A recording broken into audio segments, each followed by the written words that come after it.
This is the nuLOOM multi-stripe indoor-outdoor rug in gray.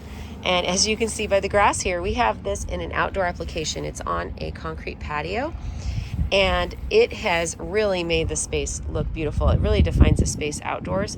We have a large size here. I believe this is 9 by 12, pretty big size.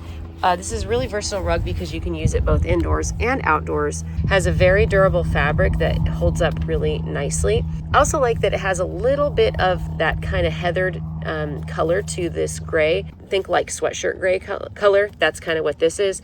And then you do have black here. However, you have the little white bands through it, so that overall impact of this is not completely jet black because you've got all the white flecks in it. Another thing that I really like about this rug as compared to a lot of other rugs that I've had is that it lays down so nicely. You can see that it's just laying flat. It's not providing any kind of tripping hazard at all. And you can hose it off. You can clean it off. It's just a really nice looking rug, and really has been defining the outdoor patio space very nicely. So I would definitely recommend this. I've had various nuLOOM rugs in the past, and it's really good quality brand, and I would absolutely buy one again.